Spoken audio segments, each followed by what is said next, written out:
La stabilité macroéconomique est observée depuis un temps en République démocratique du Congo, mais les effets positifs ne sont pas encore ressentis chez la population. Selon les experts en économie, il faudra donc recourir aux indicateurs de développement humain. Nous vous parlerons également dans cette édition du journal de feu Kabulo Ngoyi, ce jeune homme de 23 ans décédé depuis décembre 2014 et dont le corps est encore gardé à la morgue de l'hôpital Gécamine Sud. Cette institution médicale réclame non seulement les 900 000 francs congolais comme frais à payer pour l'utilisation du frigo mortuaire, mais aussi la présence du procureur. Très heureuse de vous retrouver encore branchés sur l'étoile numérique. Bonsoir mesdames, bonsoir mesdemoiselles, bonsoir messieurs et bienvenue à vous tous à cette édition vespérale du journal, traduit en langage de signes par Job Kazadi. Commençons par le gouvernorat de province. Le gouverneur Moïse Katumbi Chapwe a pris part à une séance de présentation du rapport d'enquête de l'UNICEF.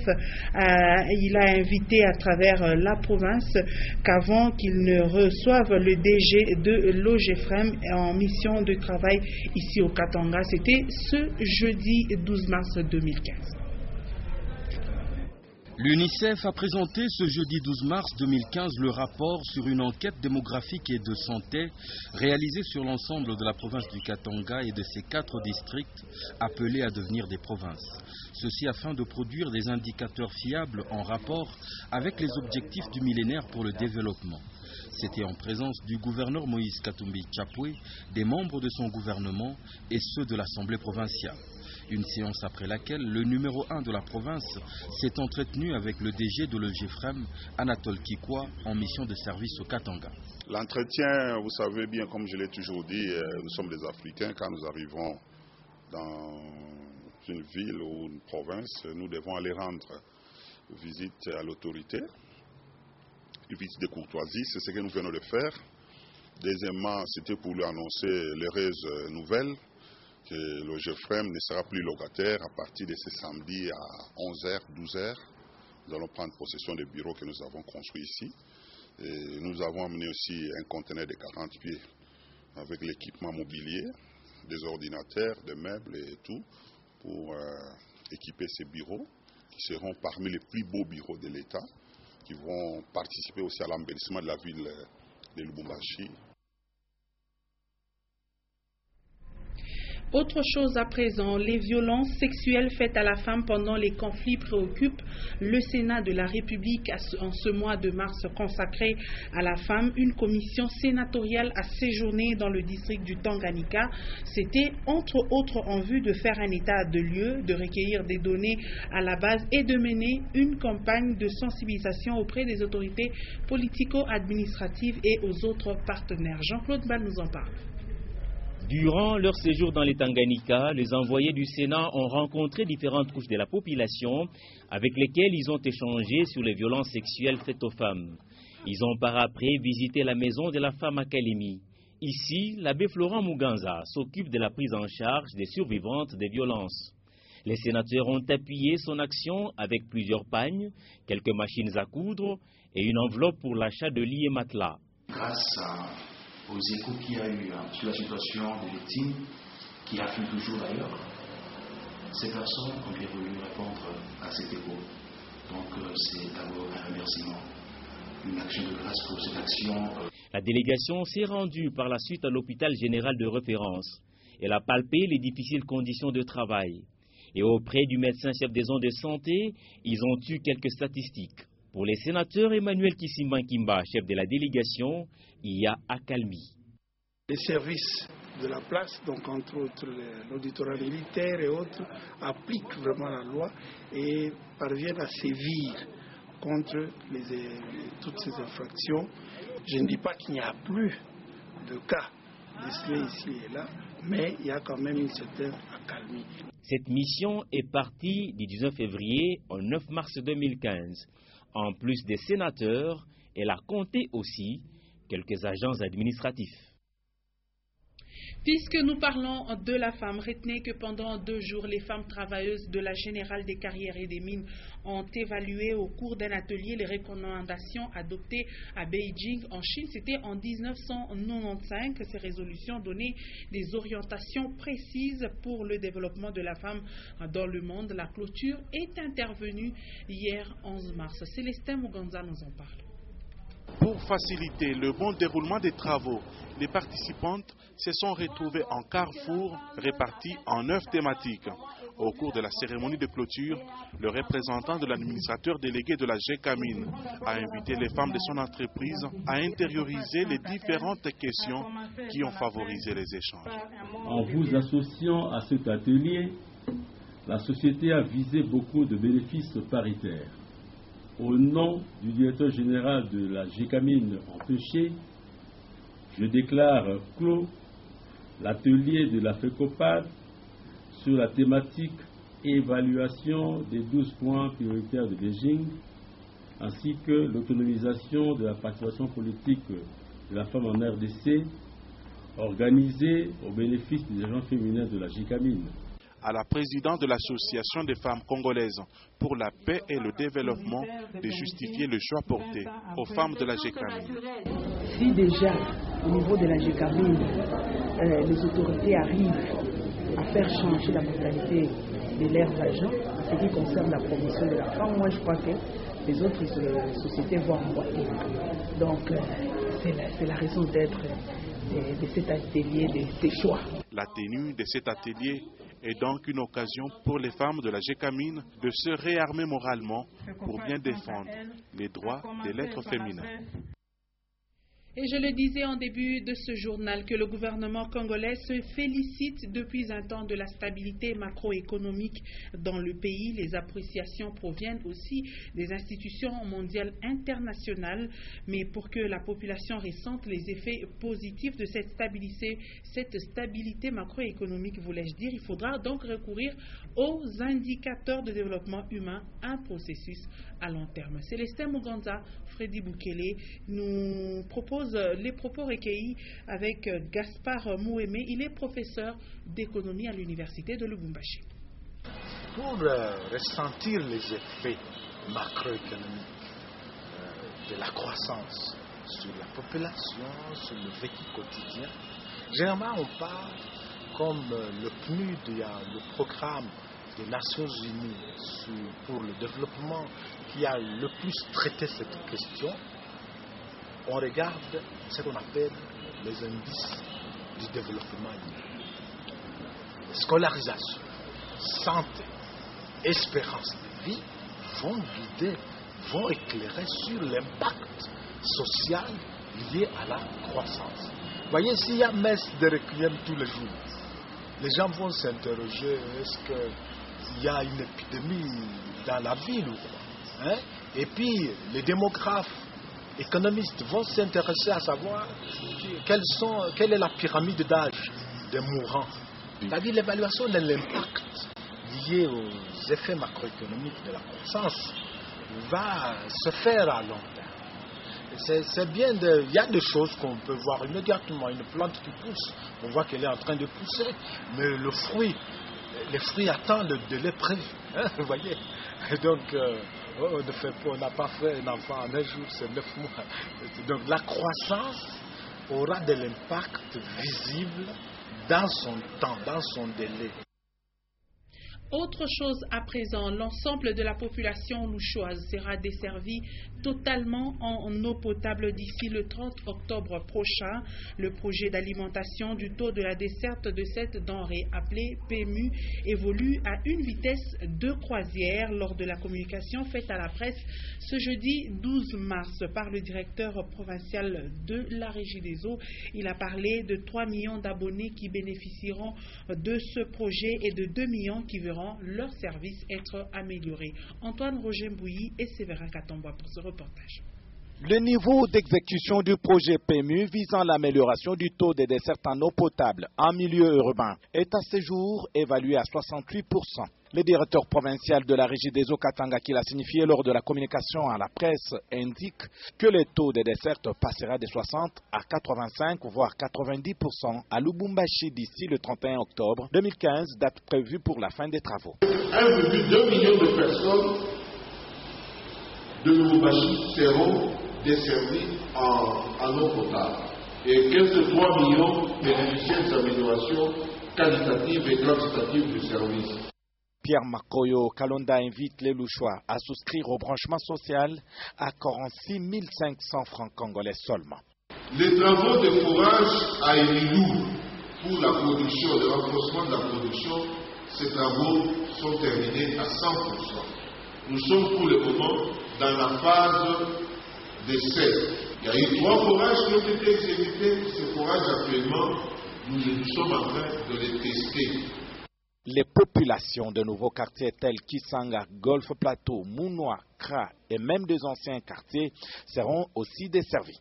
180 km de canalisation seront faits, les bornes fontaines implantées et sur les 10 000 branchements sociaux, au moins 3 000 ont été validés ou éligibles.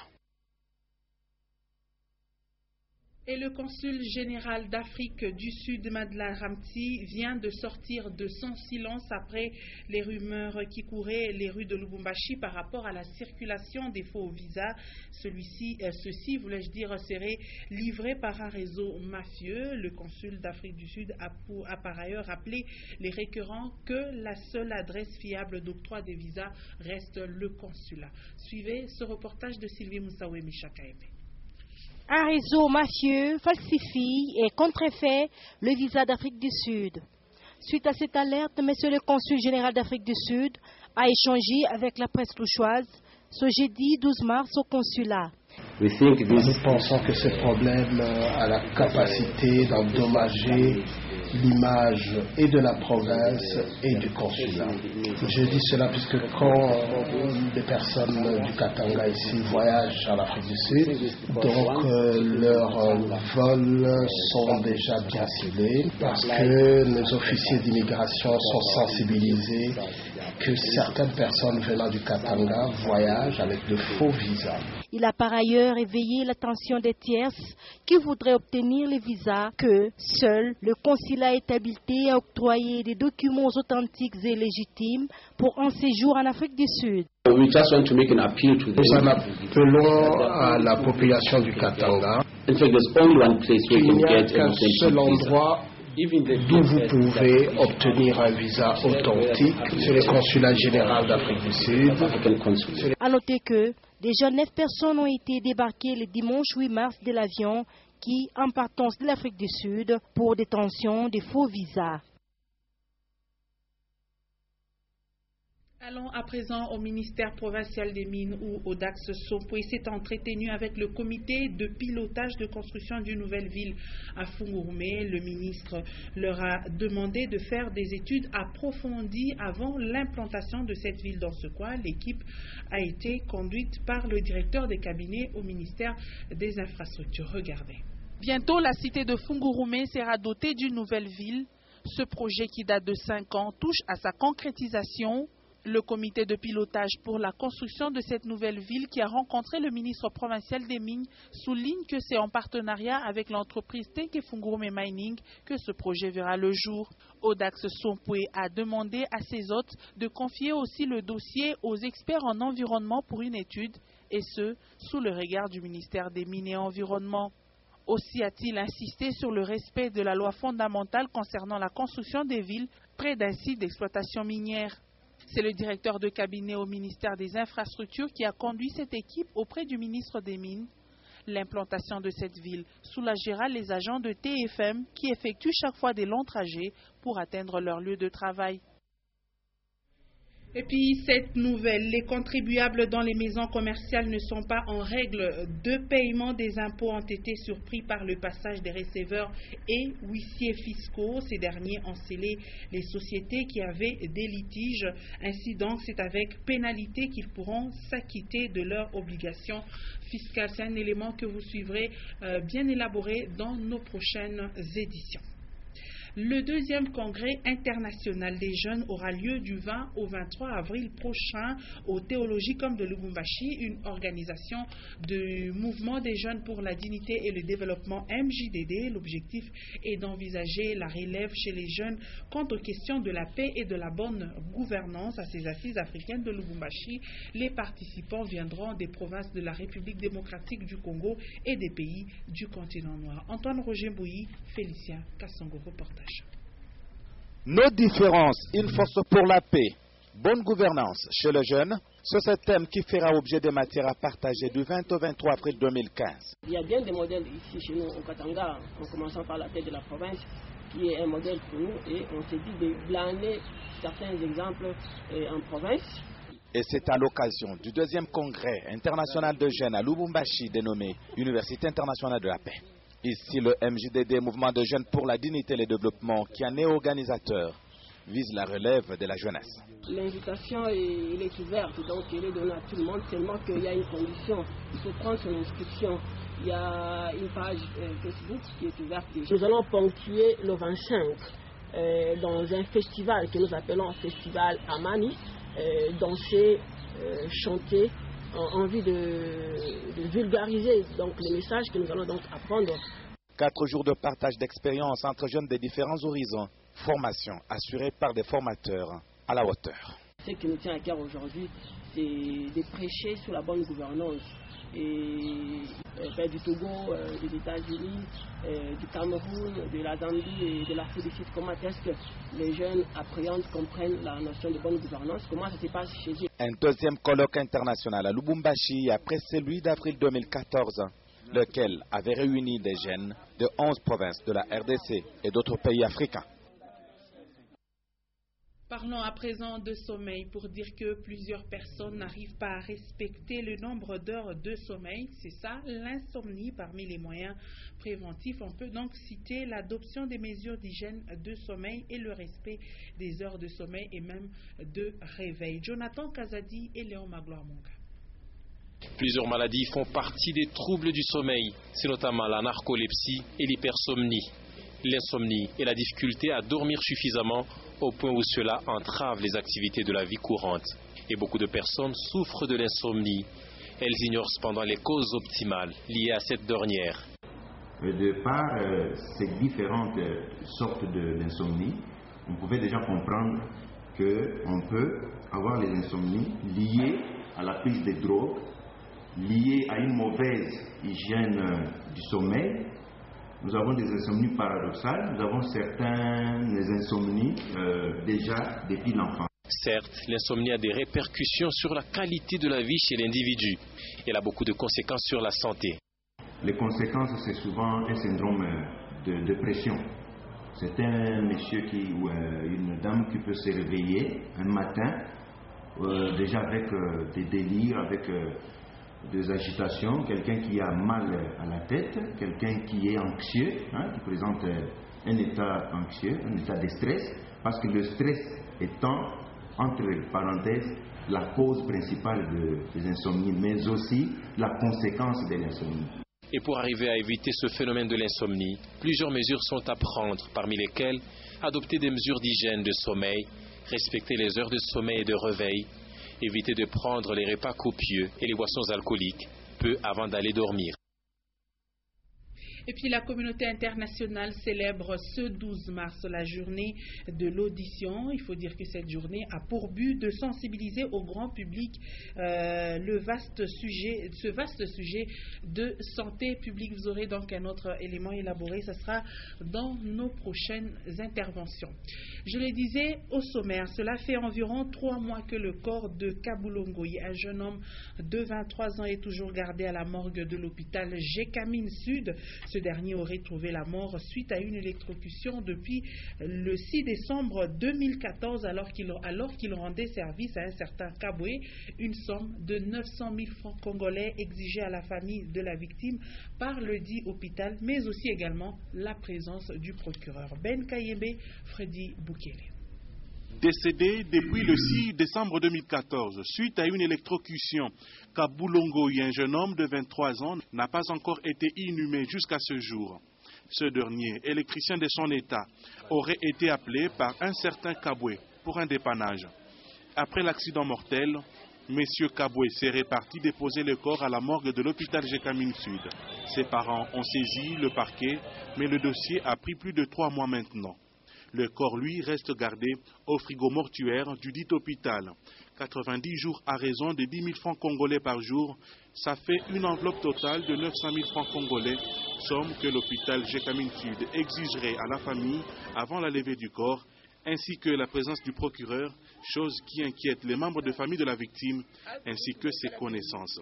Monsieur Kabwe, wapaile mpango pale anamubeba anaenda kumwacha kumorgue ya Gécamine Sud. Et on nous demanderait de payer 900 000 francs. Il y a 3 mois, il est gardé à la morgue. Alors nous demandons aux autorités, est-ce qu'ils peuvent enterrer cet enfant? Or, le parquet a déjà établi l'autorisation de retrait du corps et d'enterrement depuis le 3 mars 2015. Tous les efforts fournis pour entrer en contact avec les responsables de l'hôpital Gécamine Sud sont restés vains. Selon certaines sources, le parquet aurait déjà entendu M. Kabwe ainsi que les chefs de bloc et les deux seraient en liberté. Un autre événement moins gai, c'est celui du gouverneur Moïse Katumbi Tchapoué qui s'est rendu, voulais-je dire, au funérarium des cliniques universitaires pour se recueillir devant la dépouille mortelle de la belle-sœur du ministre honoraire de l'Intérieur, décentralisation et affaires coutumières, Richard Mouyej Manguez-Man. C'était ce jeudi 12 mars 2015. Regardez.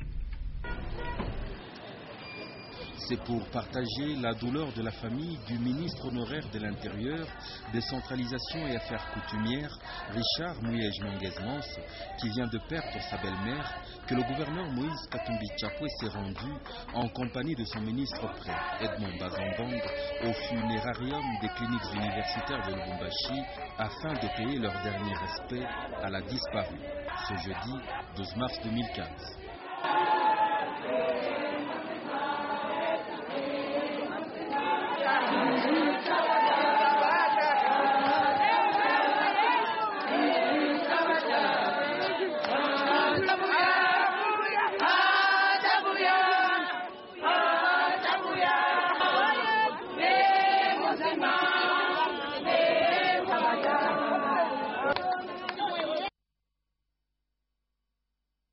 Et avant de clore avec ce journal, retenez que la femme sous les projecteurs de ce 12 mars reste Madame Clotilde Munga Diemo. Elle est secrétaire de cabinet au ministère de la Santé et Affaires sociales. Elle est mère de famille et même grand-mère.